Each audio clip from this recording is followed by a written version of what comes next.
Katie Boongard, and she is going to be one of the voice influencers on the upcoming The Voice Den, and I'm super excited to have her join us there. So, without any further ado, let's bring up Katie. Katie, it is great to have you here. Thank you so much for joining us.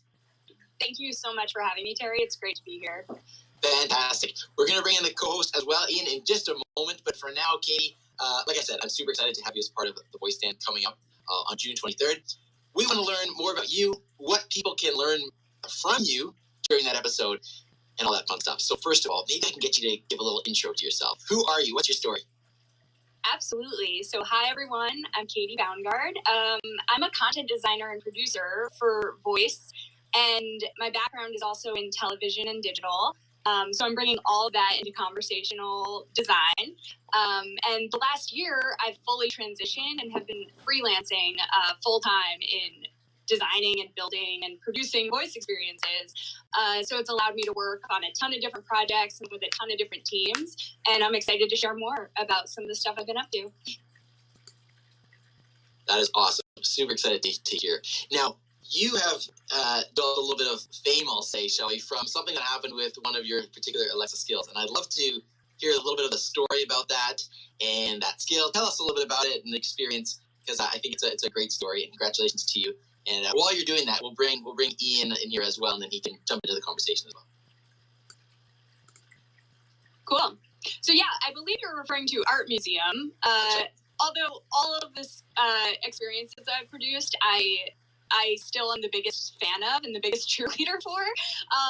So Art Museum, though, was built with Alexa Conversations, and it was part of the DevPost hackathon to Alexa Conversations at the time was still in beta.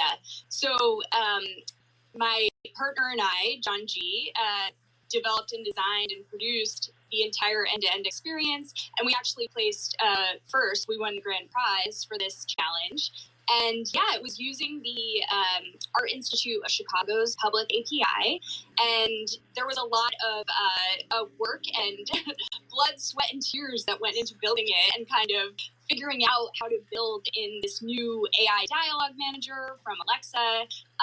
And yeah, I could go on and on. So, you know, feel free to stop me, but so proud of the experience and would love for everyone here to check it out. It basically allows you to explore an art museum with your voice and using natural language. So as simple as show me a painting with nature or show me a sculpture from Italy. And yeah, we designed the whole experience to be very natural, like I had said. And so as soon as you ask for that, you're dropped into a piece of art from the museum. And it's accompanied by the actual in-tour audio guide. Like normally you'd have to wear like the headset and walk around and turn, you know, they give you like a little device to hear about more about the piece. So this allows you to bring it right up on your Alexa device. And the coolest part about it was this was built in the last year when a lot of art museums were closed. So it felt like a really important project to do during this past year we've been all going through to bring some more art into the home as well. So yeah. Fantastic. Oh, it sounds great. I was saying to you, Katie, that like one of the challenges is the international availability of it. And because I'm in Canada, I haven't really had a chance to fully experience it, which is a shame. But I know, such a bummer. But I'll have to. I'm gonna have to get my hands on like a device or program one to be in the United States so that I can check it out. But Ian, I want to bring you in here as well. This is congratulations, Katie, and then let's get Ian here and get some of his thoughts. Thank you. Hi, Ian. Hi. Well, thanks for being here with us on the Voice Influencer Show. Join us at the Voice Den. We're happy to have you. There's a lot of things that you've done, so I'm like bubbling forth with questions. So let me stick with what you just talked about. It seems like what you did for this Art Institute is really relevant for where things are going. So for instance, I can imagine what you've done for the Art Institute being done not just this year, but for decades because of things like the metaverse, right? People are creating these whole entire worlds, these digital worlds. And so when I think about one of the problems with these metaverse worlds is how do you navigate, where do you go? How, if you're a really amazing enhancement to what's being built. Or my friends at SIO have been taking the Roberto Clemente Museum, all of his artifacts, and getting them all from all the museums into basically the metaverse. And so I was thinking, like, wow, it'd be so cool to take what you've built to the SIO team, regardless if it's just a service or a product, or they could just learn from you. So if people like the folks using tech for the Roberto Clemente Museum, if they want to do something similar, are you available to help other people with projects as a consultant, or is there a platform or a service that's made available to where others that have other museums can say, she did that with her team, like, we need that? So how might somebody engage with you for this type of work? I appreciate that. And I will say, yes, I am freelance. So I'm very available to connect and consult, and I'm excited to do so, especially on these types of projects. And yeah, to kind of just quickly touch on your question, there's so much thinking about these experiences. As we know, building conversation design and developing these experiences is difficult, right? It's like, and so one of the first questions we asked when we were building this was, and I'm fortunate I was able to go to the Art Institute previously, so I had that, I've been there, I've walked around, I've spent hours there actually. So the first question we asked was, are we going to replicate the experience as if you're in the museum?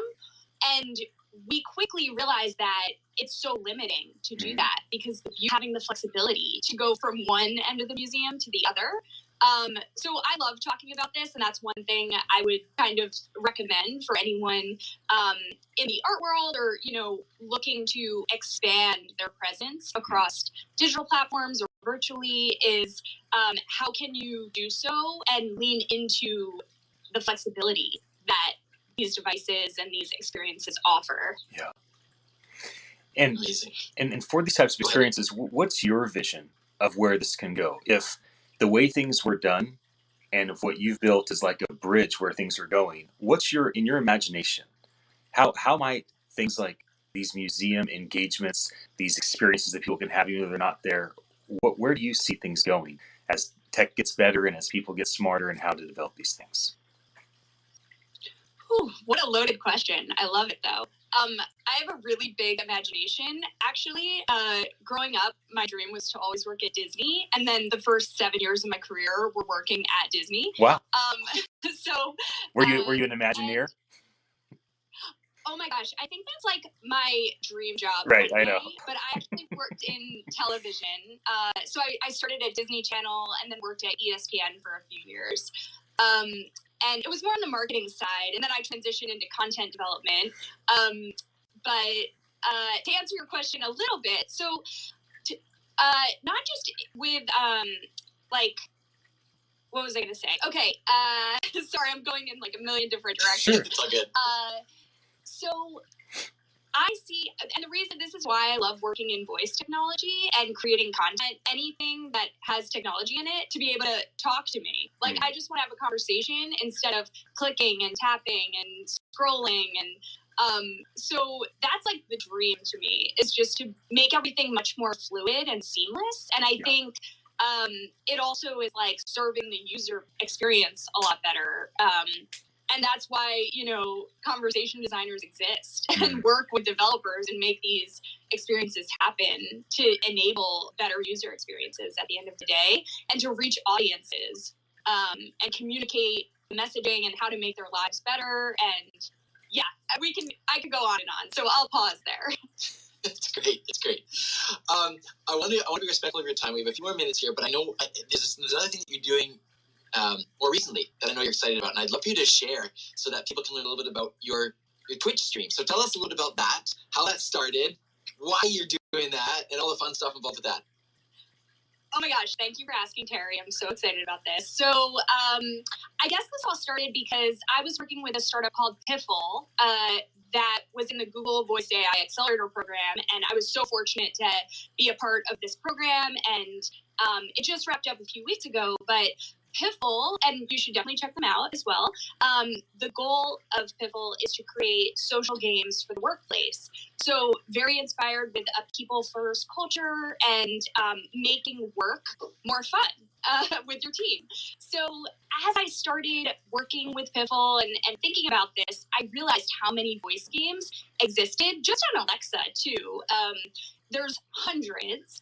And so, I started playing a lot. It's like there's so many moments to analyze from a conversation design and development perspective. And I was like, it's a bummer that I'm not capturing all that. So my background, like I mentioned, is working with digital creators and pairing them to create campaigns for social media. So basically influencer marketing, but I worked in branded content for a number of years. So with that in my background, I'm a huge fan of Twitch, and it's a big gaming platform primarily. And so I've looked around and I didn't see anyone playing voice games, so I just saw this opportunity. And it's my 8th stream this Friday. I stream every Friday afternoon from around 2 to 4 p.m. Pacific time, although it's like flexible. Sometimes I've gone until like 5:30 p.m. because I just get on a roll with the voice games. So yeah, I'm working my way through, and I've learned so much, and it's also a ton of fun. So yeah. Awesome. So how can people find that if they want to join you? Is there Yeah. So it's twitch.tv, and my username is KatyB0. KatyB0. KatyB0. All right, got it.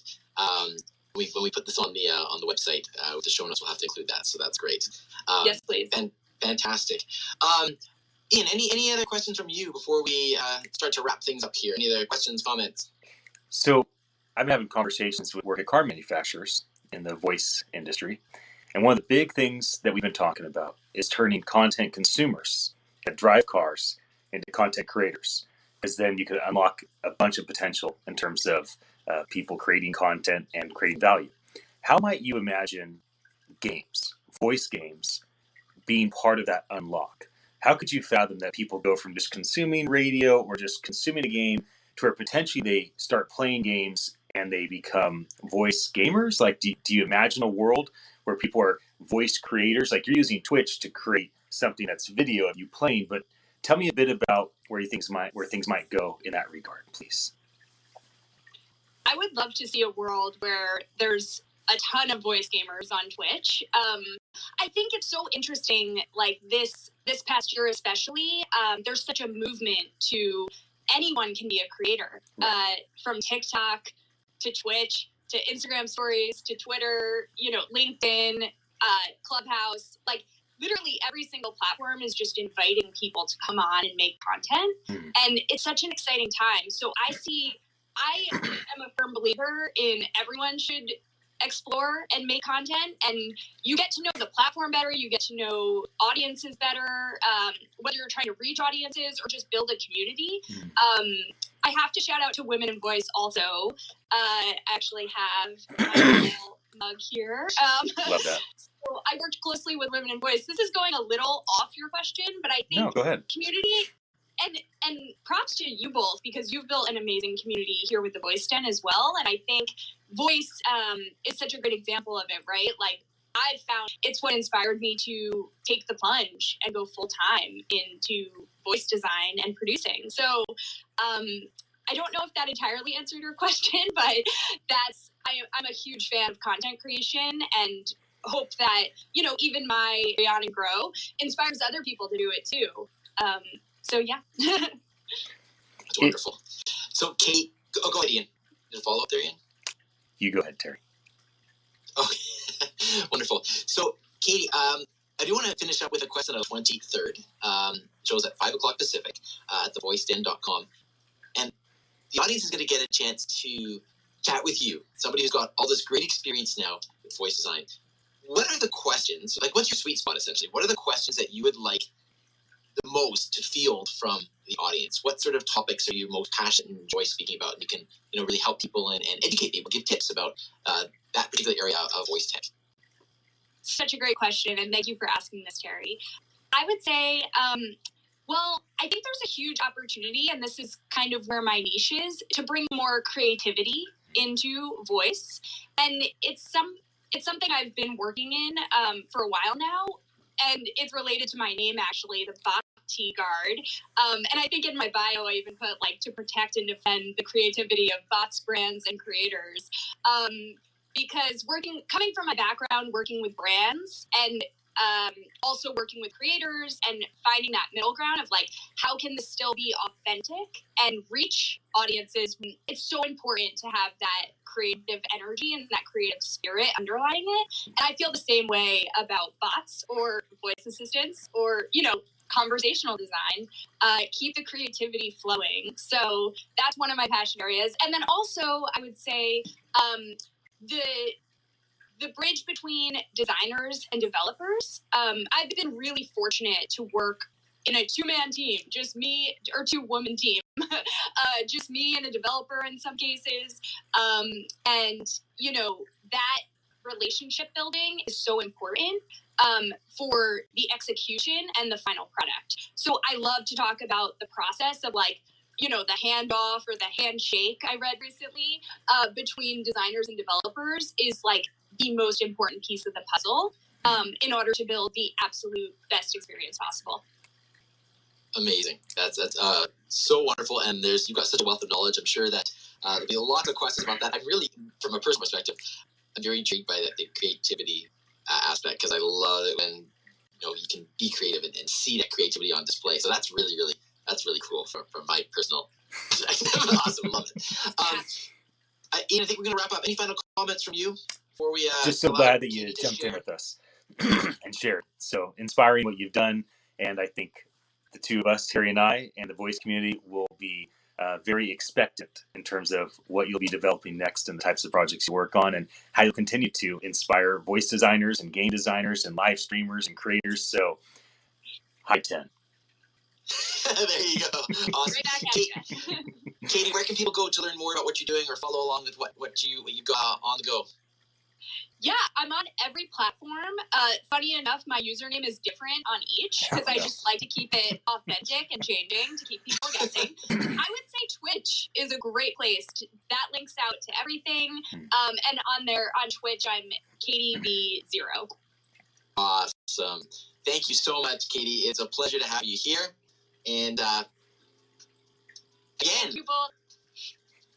thank you for joining us for the Voice Influencer Show with Katie. Katie is amazing, and she's already done some incredible things, but I'm sure we're gonna, as Ian said, see more and more incredible things from Katie.